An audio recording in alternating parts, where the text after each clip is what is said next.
Gue tahu ini kedengarannya gila, tapi ada teori yang bilang NASA dan elit global punya rencana buat memalsukan kiamat, nunjukin Tuhan palsu di langit, dan ngubah seluruh dunia jadi satu negara di bawah kontrol mereka. Namanya Proyek Bluebeam. Yuk kita bedah dari awal, beneran atau cuma halu? Konspirasi ini pertama kali muncul dari Serge Monas, jurnalis investigasi asal Kanada. Tahun 1994, dia nulis buku soal NASA dan PBB, kerjasama buat bikin agama global lewat teknologi hologram. Serge bilang, dunia bakal diseragamkan lewat proyek ini, biar gampang dikontrol. Gak lama setelah itu, dia meninggal misterius.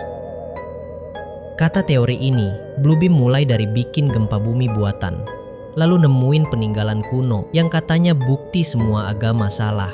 Tujuannya bikin orang bingung, goyah keyakinan. Lalu muncul Tuhan palsu di langit, pakai laser dan satelit holografik.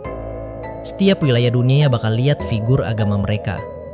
Tapi pelan-pelan figur itu berubah jadi satu sosok universal. Sumpah ini udah kayak film Marvel. Terus katanya bakal ada teknologi yang bisa nyarin suara langsung ke otak pakai gelombang mikro, bikin orang denger Tuhan ngomong sama mereka. Teknik ini disebut voice to school alias V2K. Final bossnya, pemerintah bakal palsuin invasi alien global. Mereka munculin UFO, bikin panik, lalu bilang satu-satunya cara bertahan adalah bersatu di bawah satu pemimpin dunia. Nah loh, ujung-ujungnya tatanan dunia baru. Sekarang pertanyaannya, teknologinya beneran ada nggak sih? Hologram udah bisa. Ingat hologram Tupac di Coachella? V2K, ada riset soal microwave auditory effect. HARP, ini yang dicurigai bisa bikin gempa buatan lewat manipulasi ionosfer. Tapi gak ada bukti kuat. Sekarang ada teori baru. Starlink dan satelit komersial bakal dipakai untuk Bluebeam generasi modern. Lalu muncul sosok Mesia digital yang katanya gabungan AI dan teknologi.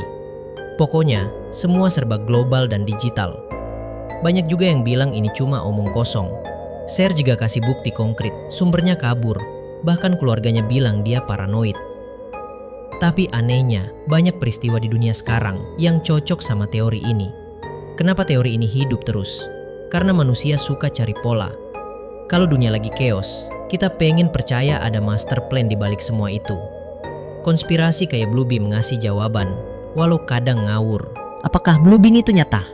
Gak ada bukti valid. Tapi teori ini tetap rame.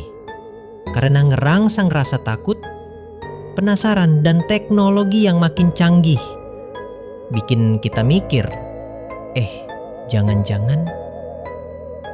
Menurut lo, ini semua teori gila? Atau jangan-jangan ada benarnya? Tulis pendapat lo di komen ya. Jangan lupa like, subscribe, dan share ke temen yang suka bahas teori konspirasi.